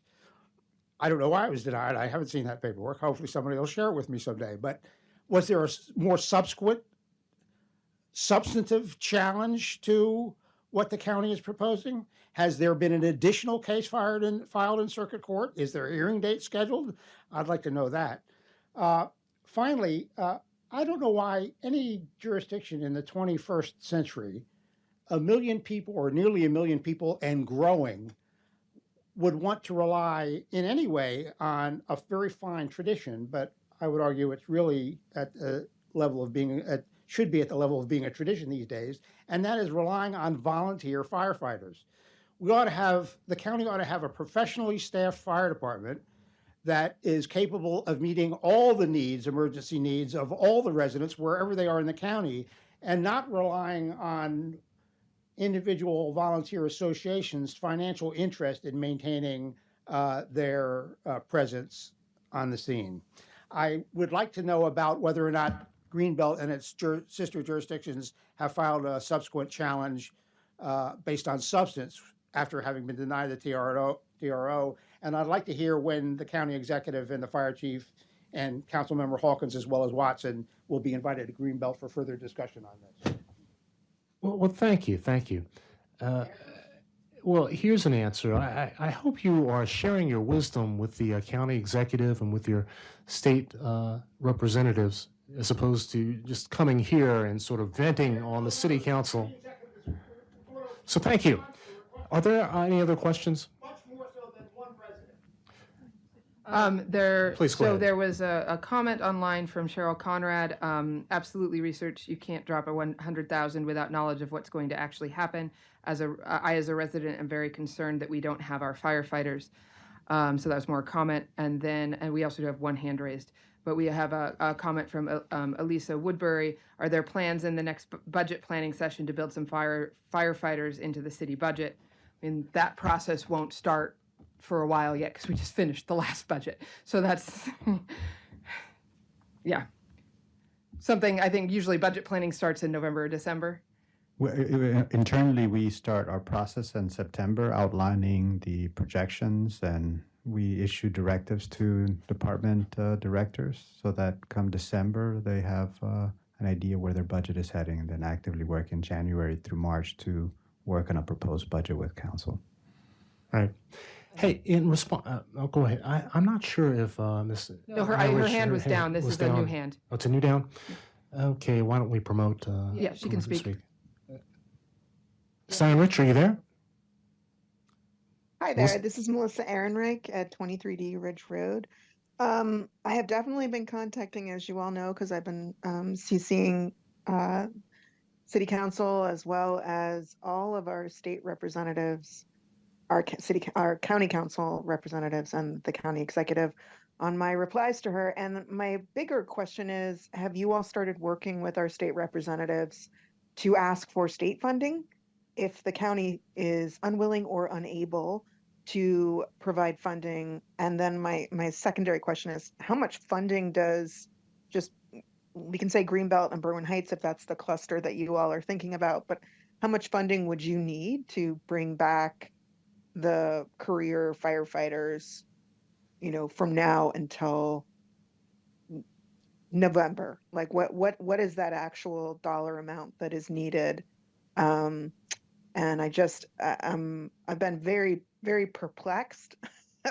That's a nice way to say it, about this decision to so quickly remove public safety individuals from Greenbelt in such a unhelpful and really honestly not a respectful process with the city.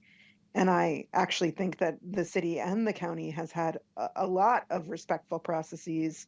So this just quite honestly shocked me. So if the county doesn't want to work with us, then will the state? And I will be honest with you that none of the state representatives that I have CC'd or requested to speak about this are interested in speaking about this, or have indicated that they're interested in speaking about this, which is honestly deeply upsetting too.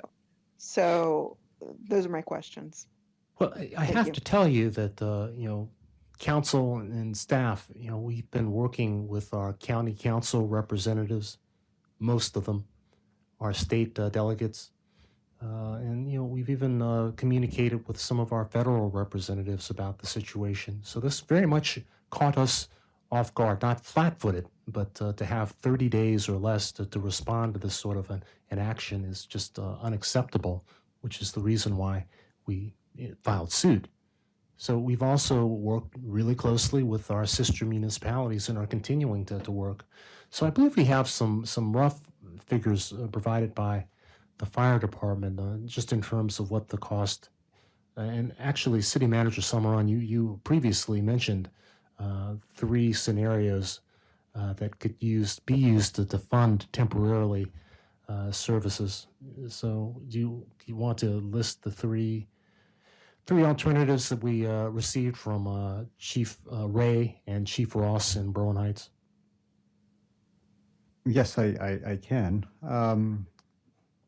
We have received staffing proposals from Chief Ray and Chief Ross over at Berwyn Heights. Berwyn Heights volunteer company.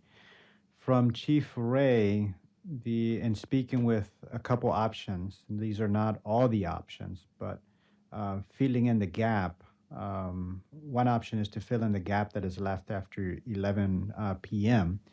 While we don't have the resources to fund a full paramedic unit, the paramedic provides advanced life support. we have volunteers that we can look at bringing in and paying them to staff a basic life support unit at an expense of a little over $54,000. That would be two basic life support units. If we were to scale up to a 24-hour operation with basic life support, that's a little over 162,000. That's through October. Now, this is keep in mind that these are just the hourly wages, a very basic low hourly wage. This is not a fully loaded rate that will contemplate all the benefits that a career firefighter and EMT would have. A 5-person 24/7 engine and basic life support would exceed 400,000. Again, that's just a bare wage. At no point we recognize that $100,000 or even $400,000 would not replace the gap that is being left. Even with the option of having 5 personnel 24/7 on an engine and a basic life support, does not replace the 6 that the county had allocated, 6 career firefighters and paramedics to our station. In terms of cost, we would have to do some further analysis to figure out what would be the cost of replacing the career firefighters and having a municipally run or a 4 cities or a joint fire department operation. And we're happy to explore that, but we will need some guidance and directions from council and legal counsel on exploring the legal boundaries of our ability to provide a municipally run fire department. Would also need some direction from council if this is something that we want to consider. I hear the citizens that this is something that they want us to consider. In my personal opinion, it should be something that we keep on the table as we work with the county on exploring our options. If come October, or if they're not willing to commit to a criteria to evaluate the decision point to return career firefighters to Greenbelt, I think it merits a conversation. What is the future of fire protection and EMS services in the county, and how does Greenbelt fit into that strategy? I've heard from Jay Davis that the Armory is a very strategically located site for a future firefighter station. Is the county committing that to be a career run or hybrid career and volunteer station, or would it be a volunteer station? I think there are a lot of things that we need to talk through. Certainly, all of our 7 council members, myself and my team, we've made ourselves readily available and reached out to the county leadership to find some common ground, some compromise. We obviously, having filed the restraining order, we're on the losing side of that, of trying to be collaborative. However, we're not going to give up our effort to find common ground and find a compromise.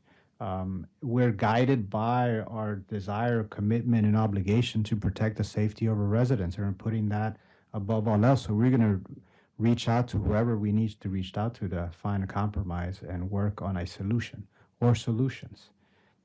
And we have to consider all options. The legal action is still on the table. The injunction is still there. We need to make a decision about next steps.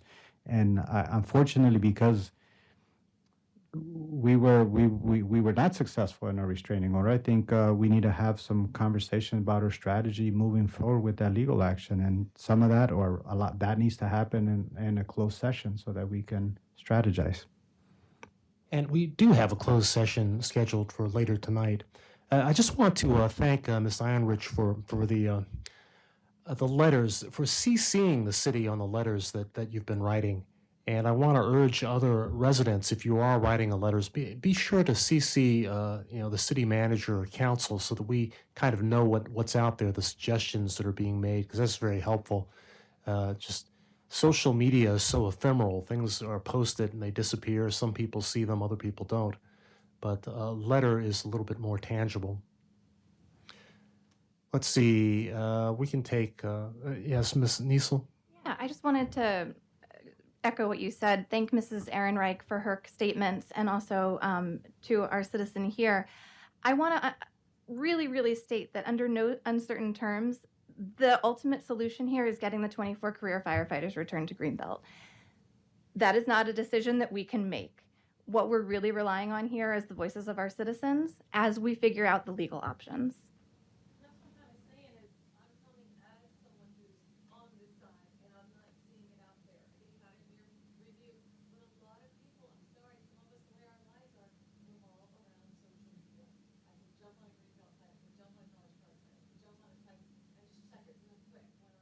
I'm just going to interrupt because no one can hear you because you're not mic'd. We're just hearing that a lot of stuff is discussed on social media, and so perhaps we should figure out ways that we can creatively be on social media. I would also like to point out that if the person does not get elected to Senate, she is our county executive for another 2 years. So these are all things that we need to keep in mind as we figure out the best way to support our fire station. And finally, we have another online comment. I believe it's Mr. Rudd. Mr. Rudd, are you there? Yes, Mr. Mayor, I am, and I thank you for getting me in here. Good I would evening. like to make 2 points for the council to seriously consider. Yes, the budget was just passed. You won't be starting work on the next one for several months, as the Mayor Pro Tem has said. But I think it is now appropriate and incumbent upon you to ask the city manager and to direct the city manager to begin an immediate look-see investigation into calling back funds from every department that you have appropriated funds to, in the event we have to now fund public service more so for the citizens across the board. Every other group, organization, city service should be prepared now and instructed to prepare a budget calling back 10, 15, 20%, whatever is necessary to implement whatever we need to make Greenbelt safe for everybody in the event of an EMS or a fire situation. That's first. Second, it is incumbent upon the city council now to show political courage. Whatever you're doing behind the scenes, good, bad, in between, you're doing behind the scenes. It is now time to do it in front of the scenes, in front of the cameras. To add on to what Mr. Roberts has said, the city council should now, regardless of what Ms. Nesselgy has said on the outcome of the election, introduce a motion to censure the county administrator, county executive, Angela Alsobrooks, for her wanton disregard for the public safety of Greenbelt, College Park, Berwyn Heights, every place she has taken it from, but Greenbelt in particular. The 7 of you go on record on behalf of the city to censure her, and we'll see where that goes from there. Thank you, Mr. Mayor. Oh, thank you, Mr. Rudd. And we had one question that came from Molly Lester via email. Has the city requested the information from the county via a formal Maryland Public Information Act request, or have we just asked for it without it being a formal MPIA request? City Manager? We have not filed an MPIA request. We were hoping for an evidentiary hearing so that we could, before the judge, get all the documents we have requested. Having been a bureaucrat for as long as I have been, file an MPIA, given how we're getting the runaround, there'll be a 30 days before they can respond. So we need that data faster than 30 days. But we'll submit we have a work group where we're looking at data, how to get the data and what kind of requests, and we'll be discussing that in closed session.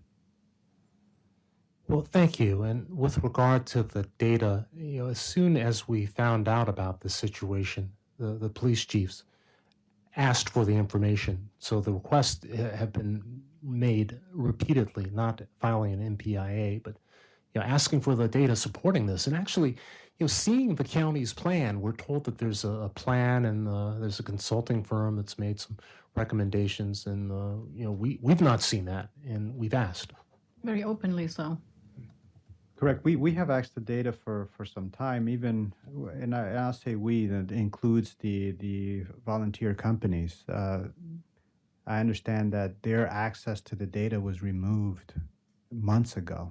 So even before this plan was being discussed. So I think at minimum our volunteer companies should have access to call data, and so that they can plan their staffing, their strategies, trainings. Data is an important piece to direct the work moving forward. So it's not just us as a result of this issue, but it's been volunteer companies not having access to data. Oh, thank you, thank you. Hey, I just want to circle back. There's a motion on the table, and essentially we're voting to enable the city manager to act before our next council meeting if necessary. So we're also putting a process in place for council consent or approval oversight in the interim, if an expenditure becomes necessary. But this is a measure to try and give the city manager the tools that he may need to respond to opportunities that come up in the next 30 days before our next council meeting. Would anyone like to speak on the topic? Or, there's a motion on the floor. I'm hoping the motion, does anyone want to amend the motion? Or, Could we amend the motion downward slightly? you could make a, I move that we amend the motion to just 50, to the cap of the 53,411 or whatever that was from the email, just because it's a straight fee that I know. 54-2. Well, let's see. As a friendly amendment, Mayor Pro Tem, you seconded No, this it one? wasn't. It was Jenny. Yeah, I would accept that. You seconded it? I did second it, but I don't agree with lowering the amount, so. Well, let's see. We could vote on the secondary amendment first. I have a question. Please. So would the amendment include funding it as it's spelled out in that staffing plan, that it would just be for basic life support unit? No, that's not the amendment I'm making. It's just, that's a more comfortable number because it's the number I've been able to get my head around, and it has an actual, I know that it doesn't have that value as it will be utilized. I just, without other metrics, I have concerns about allocating the full 100,000 at this time. Well, I think the caveat is it may not be used at all, but just in the interim between now and the next council meeting, if something comes up in the way of training, and we've talked about this. Something comes up in between because we're not meeting until August 12th, and I won't actually be on that meeting because I'm coming back that day. If something should happen, then there's no way that he will be able to use additional funds because you're not meeting and you can't make these decisions. You have to make them at a council meeting. So you just need to keep that in mind. I prefer to just leave it at the 100,000 in case something happens and he needs it. He has the authority to use it, and we don't have to drag something out because time is of the essence right now. So I understand I that. wouldn't want to, so. I'll pull my amendment, but I just want it noted that the expense makes me uncomfortable given that we don't even know how much more we're up against. Of course, yeah. Let's do a roll call vote. Madam Clerk? What are we voting on now? On the original motion? The original motion. Okay, just to make clear, just to everybody understand. Ms. McKinney? Yes. Ms. Pompey? Yes. Ms. Pope? Yes. Ms. Niesel? Yes. Mr. Roberts? Yes. Ms. Weaver? Yes. Mayor Jordan? Yes. The motion carries. Okay, thank you. And we will be talking further about this in the executive session and moving forward with some other discussions as well. And rest assured, we are doing everything we possibly can, working with our legislative stakeholders, our sister municipalities, and pursuing legal measures. But the public, we want you to step up. Please promote it. Please continue to do so. Yes, And we just Councilmember. came back from Maryland Municipal League in Ocean City, and Angela was there as well, and we talked to her personally. I did. I know the mayor certainly did. did, I think everybody did. We hit up everybody that was there. I mean, we dispersed, and we got the job done. Unfortunately, not as successful as we would have liked, but we spoke to every person, everybody that was there. Yeah. Yep. Well, see, that in Beltsville, that happened in January, right? And that's when I first came and said, "Oh, something's happening in Beltsville. We better be, having our ears open and be cautious because with pulling out career firefighters, they have done that. They want to do that every year. There's something, or every 2 years there's something that they plan on doing. And hopefully it's not like these little things. whack-a-mole. And this time, she just came like 2 weeks before that all happened. So unfortunately, but yeah, I knew that in January, and we mentioned that in January. It's just we didn't hear anything else about it then. Yeah.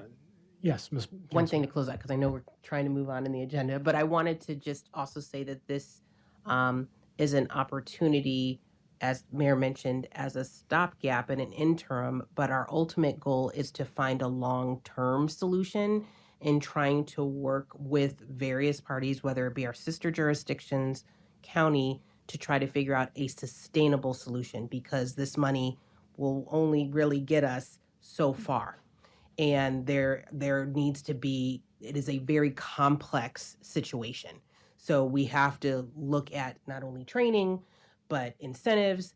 We also have to look at facilities. So there's a lot of things that need to go into that. And I think this additional funding will help open up the opportunity to continue those more complex conversations that we were really not given because this came so quickly and caught everybody by surprise.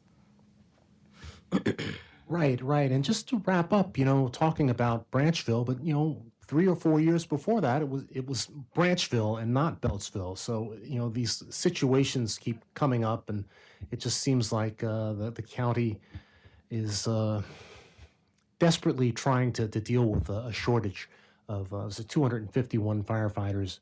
And from a budgetary standpoint, it seems to me, my humble opinion, that maybe 2 or 3 years ago, maybe more should have been done with recruiting 2-3 years ago, instead of getting to this point where they're taking such a drastic move. And I'm not going to say anything more because we really need to move on. And yes, you have a comment, please. Just clarification. Claudia Jones, Laurel Hill Road. I just want to make sure I heard right. You approved the ARPA funds, the discretionary funds up to $100,000. Is that correct? Yes. Did you approve it unanimously? Yes. Okay. Thank you. Okay, thank you so much. Let's move on to the next item on the agenda, which is authorizing the city manager, item number 14, to execute contract for phase 2 of DEI work with Tri-Bessie. And there is a memorandum from Tyra Smith, our DEI coordinator. The primary focus area of this project is to obtain tangible metrics to help determine how the city impacts the Greenbelt community and to serve as a component in developing our JEDI strategic plan. Furthermore, desired outcomes include adopting and disseminating a clear DEI statement, vision, and policy, creating greater community engagement and a voice of the marginalized communities, and provide a basis for transformational change that positively impacts the entire community. The City of Greenbelt community as a whole is impacted by employee culture and historic and current systemic practices. Neighborhoods may be lumped together while individuals and groups are having a very different experience. Therefore, it's important to analyze the ways communities and groups are affected directly and indirectly by the city. Tri-Bessie will conduct an external community-based assessment. A community impact assessment is a critical component of the assessment process. It will be combined with the cultural and structural assessments as a basement for development of JEDI roadmap or strategic plan.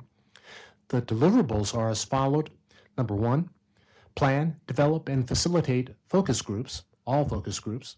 Number 2, continued weekly meetings. Number 3, 1A, in-person. 1B, virtual board and commission focus groups, Mondays and evenings. Next, 4 to 8 in-person community focus groups, Tuesday, Wednesdays, Thursday evenings, Saturday mornings. Next, 2 virtual community focus groups, morning and evening. And next, demographics surveys, focus groups, reports with findings and recommendations back to the city staff, assist in messaging and development of JEDI guidance group. Next, JEDI guidance group training sessions, 3 90-minute sessions. Next, assist in the development of the JEDI why statement and vision definitions. And next, assist with staff and community guidance group presentations. Next bullet is support the final draft of the JEDI why statement and vision definitions. And next to last, presentation of updates to city staff, to the board. And finally, planning of next steps, operationalizing a plan. The focus groups are currently scheduled to occur August 10th and 10th through 17th. The total cost for the Phase 2 work is $32,100. It was mentioned at the process presentation on June the 5th that there is interest in having Tribesi come back in September to hold additional focus groups to target our Greenbelt educators in various back-to-school initiatives. The original scope of work with Tribesi does not include in-person focus groups in 2 different months. If we would like to move forward with the Tribesi group conducting focus groups in September, we have a couple of options in doing so. Option A, we can reimburse Tribesi for September travel costs to include airfare, hotel accommodations, rental car, and food, and this would bring the total cost to an estimated $37,100. Option B, we can move all planned August focus groups to September and incur no additional costs, leaving the total at $32,100. And option C, we can leave plans as they are with focus groups in August and decide not to move forward with the September focus groups. This would leave the total at $32,100. So we're being asked to decide on an option to proceed with, and there are several attached memorandum. Ms. Smith, would you like to come and talk a bit? Welcome. It's nice to have you here. Yes, of course. Good evening. Thank you for having me. So as proposed, after discussions with Tribesi, they are open to coming back for the September focus groups to talk to the educators and, attend different back to school nights to try to talk to parents and other various community members. However, because our original scope of work, they are to come in person and do those focus groups. Right now, we had it planned for August. We would have to reimburse them for the September focus groups, or we can choose to move all focus groups to September. So that way we could choose a week in September where they can go to the various back to school nights and then try to work in some of our original plans that we have for August. Or we could decide not to have them come back in September at all. But right now, logistically, our plans are on hold as far as next steps because we don't want to continue planning for August if the decision is to, move all focus groups to September or not to have any in September at all. Okay. Well, Council, you've seen the materials, you've had the discussions, we've kicked around a few ideas, we've got some options on the table here. What is Council's will? Can I ask a So I just a question. So we planned for August, right? Mm-hmm. So I see that August, but we can move it to September. Mm-hmm. So what's the difference between August and September? Was there a preference or? We targeted August just thinking that by that time frame, families would be back from vacation and would be starting to prepare to get ready for the school year. I'm not so sure about that. Okay, I just didn't know why, but Yeah. I think I would prefer September because I know in September people would be definitely back. August is still, school's still closed. We're not getting back. The kids don't come back till right before Labor Day. Okay. Teachers go back a week before that. So I think September is a better option. It's just my comment. Yeah. Councilmember Pompey. So if we opted to move the focus groups to September so that we could include educators and more families, would we have to alter the plan that we have right now? Like, would we still be able to include, for example, the 4 to 8 community focus groups, 2 virtually, would all of those things still be included? Yes, all of those things would still be included. It would just be now a matter of space. So just seeing if the spaces that I've secured so far or have made plans for would be available in September. Okay, thank you. Councilmember McKinney. I know during the July 4th festivities, Councilmember Pompey and I saw folks out canvassing, trying to get the word out. So, how much publicity and notification has already been put out for the August dates? So that will there be a lot of recommunication that we're going to have to do because we've already set that out there? Right now, it's just with what I've spoken about before council so far, and what Nirvan and his group they have a few save the dates that target that August. So it would just have, I'm not sure how many of those he's pushed out so far. So it would just be those things.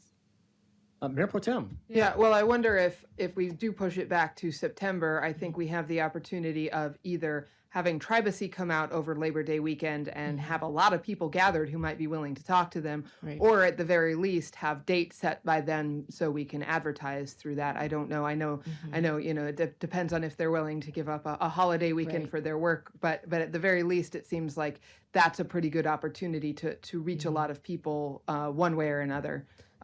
It also seems like there, even if Tribacy can't come out, there might be ways to use like the canvassers that Nirvan has been working with and do some additional outreach at some events that don't require flying the Tribacy folks in, like training some other people to Right. do some of the same interactions that Tribacy is planning to do. That seems like that's an opportunity as well. Right. I would say one other thing to consider is right now in the plans, I know that Rena, because she's from the area, was planning to come a few days earlier to attend the National Night Out event to do some canvassing there. So after our decision today, I would have to determine with her if that would still be a viable option for her to come in August if we decide to move everything to September. But we could, Opportunity for Nirvan too. right, but we Right. could maybe still promote it at the National Night Out Right. events, even if the focus groups are going to be in the next Right. month. Other comments from council members, or does anyone want to make a motion? Well, I'll make the motion that we have the focus groups in September. Is there a second? Second that. Okay, and we'll have some discussion. Jay Davis.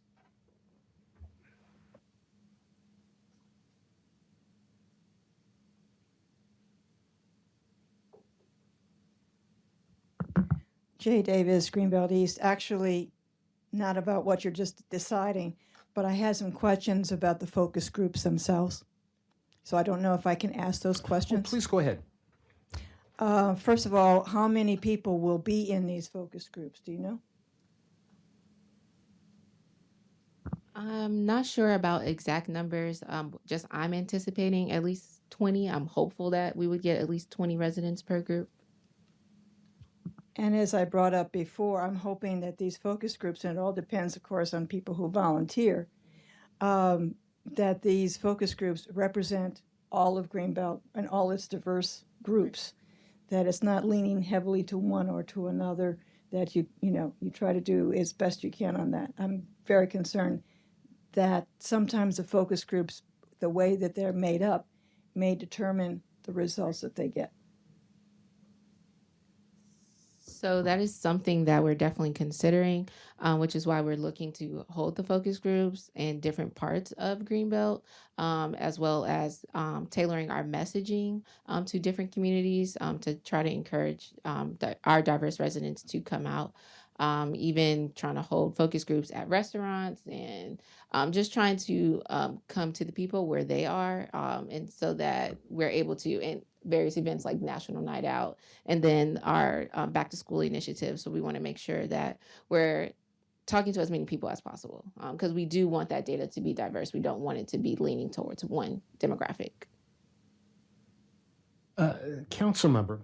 I think just to add on to what Ms. Davis is saying, then I think having the opportunity to do additional canvassing and communication during the Labor Day festival to be able to reach out to an even bigger audience, because we Right. know that is a crucial event for Greenbelt, is probably going to be helpful and maybe even help some of the numbers that we have for these focus groups. So, yeah. Okay. I have to say I'm somewhat conflicted about this initiative. I feel like we've funded a project with Nirvan in Spring Hill Lake, gathering information, and our reparations commission has worked really, really hard for a long time to come up with a strategic plan. So it's my understanding that if we were to use Tribesi to assist them, that would be a separate initiative. So I just feel like there's just so much going on. There's so much to be done, and we've focused in on staff.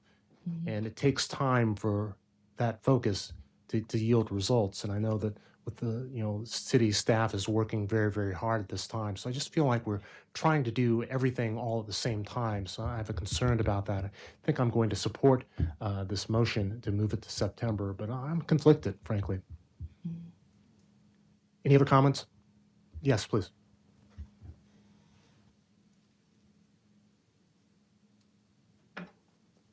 Michael Hartman, Two Court Garden Way. I want to thank Ms. Fitz for all your work you're doing. It's like awesome. It's about time too. Don't forget that if you do it in September, you have Labor Day Information Day on that Saturday. And there are a lot of people that come out for that. So that's another way that you can spread the word in September. Thank you. So let's go ahead and take a vote. All in favor, please say aye. Aye. Opposed? The motion carries. Thank you, Ms. Smith. And that's going to bring us to item number 15, council activities. Mayor Pro Tem? Yep, I can pull it up. So here's the list since the last council meeting. I think although MML is only one entry there, that was, I think, that encompasses a lot of individual things that happened in there. I think that we called out specifically, we did get a chance to meet with Housing and Community Development Secretary Jake Day and with staff from Congressman Glenn Ivey's office. Those were formal meetings. This is not counting sort of the side conversations, but then I think encompassed in all of the Maryland Municipal League summer conferences, all of the trainings and sessions over, 2 full days and sort of 2 half days, which I think were certainly valuable. I always find something interesting that I learned. I don't know if anyone else wants to call out anything else in particular.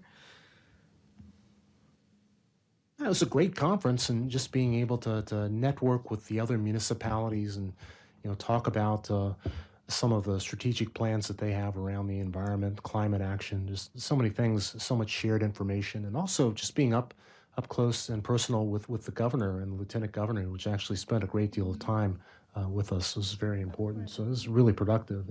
And as we were saying in regard to the situation with the firefighters, pretty much all of county council was out there. So, we were able to talk to most of the county council about the situation. Yes, Jennifer. I attended a session with Councilmember Pope and the city manager on emergency disaster preparedness for municipalities, which was actually really incredibly helpful. It sort of helped me learn a little bit more about what our preparedness is and what gaps we have to fill. So it was just a great session, really well run. They did a nice job with it. Well, a lot of good sessions. 3.5 days or almost 4. It was a lot of walking. but it was, it's good. It's a long day always when you look at it early in the morning and come out in the late afternoon. But it's good, and it was well run. I think it was very interesting. We had a lot of attendees. So yeah, it was very good. Substantial. Yeah, it was a very good conference. Yeah, council member. I was going to make a suggestion, since this becomes part of our formal minutes, is that maybe some people don't know what MML stands for. So maybe we should, is it there? Yeah, it's spelled out. Okay, so we should spell that out, but then maybe we should also just put the objective of MML, like why the reason we go. Just appreciative of comments that we've heard today about people don't always know what's going on and why we do certain things. So that might be something that we might want to call out a little bit more. Of course, and Maryland Municipal League, it's an association of the 157 municipalities, cities, towns, and boroughs throughout the state of Maryland. We belong to this organization. We belong to it for educational reasons, to actually share best practices around managing a city, budgets, just so many workshops and just talking to our peers throughout the state about legislative priorities, about our the situations that we're facing in our various cities and towns, and how they're different, and how in a lot of cases they're the same. Got anything else you want to? You sure? Got anything else? Okay. Okay. Kudos to the city on the 4th of July. Fanfare was amazing. Such a great job. Very fun, beautiful fireworks. I don't know if we had a record turnout, but it seems like there were a lot of people. So just really great job. I was there earlier. Congratulations. And two of my grandkids got a little ride on this golf cart. Yes, they tested out the golf cart. No, it was great. It was awesome. The I will fireworks also were say I walked around Buddy Attic Park the next day at 9:30. Not a drop of trash anywhere. It was just so spick and span. It was beautiful. So thank you to Public Works and Rangers. Kudos to Public Works, yes. And another kudos to, not only Public Work, but the Rangers that were here, as well as Shaymar in the space. They also did some really great stuff with creative arts there, which I think was really a nice add. I think it's CERT or CART was there. Yes, and of course our police department. And Our new officers were there. It was nice. Yes, and on the bikes going around. They were everywhere. It was good. Yeah, but CART I think was there as well. They were. Yes, so thank you to them as well. Yeah, and also just want to thank, if you can convey our thanks to the Recreation Department for all the good work that's going on with the summer camps. It's just amazing seeing all the little kids around at different levels doing different things. So I guess we're about halfway through the season. We are in second session. Next Monday is the start of the third session out of 5. All right, do you know, are there any openings, or is it completely filled up? I spoke with Greg this morning. We're mostly at capacity for, we have waiting lists for popular camps. There's a few vacancies throughout for the older kids, but we've exceeded our numbers for the popular camp, Pine Tree and Creative Camp. It's fantastic, the job that they're doing with the young people. We also had a very successful summer program with the police department. We've posted a video. Welcome you to I saw see that. it. Yes, so we had a week with our police department. One of the things that recreations didn't get into, we're for next year we're considering Park Ranger Camp, Park Ranger Junior Camp. Oh, I think that'd be cool. Yes, so there's a lot of interest to have a day with the park rangers as part of the camp activities, and we'll explore what that looks like for a week period. Yes, junior park rangers. I think that's a great idea. I think I'm getting a little ahead of the team here, so I just stole their thunder. Hey, well, the hour's late now. Let's go. We need to go into an executive session. So tonight, City Council is going to hold a closed session immediately following the council meeting. Mayor Pro Tem? I move that council go into closed session in accordance with sections 3-305B1, 8, and 10 of the General Provisions article of the Annotated Code of the Public General Laws of Maryland. 1, to discuss the appointment, employment, assignment, promotion, discipline, demotion, compensation, removal, resignation, or performance evaluation of appointees, employees, or officials over whom this public body has jurisdiction, and any other personnel matter that affects one or more specific individuals. 2, to consult with staff, consultants, or other individuals about pending or potential litigation. And 3, to discuss public security if the public body determines that public discussion would constitute a risk to the public or to public security, including 1, the deployment of fire and police services and staff, and 2, the development and implementation of emergency plans. The purpose of this meeting is 1, to address personnel matters over which this public body has jurisdiction, 2, to consult with staff about pending or potential litigation, and 3, to discuss the deployment of fire staff. In addition to City Council, City Manager Salmaron will be in the closed session. Note that Council will not return to open session following this closed session. Well, thank you. Is there a second?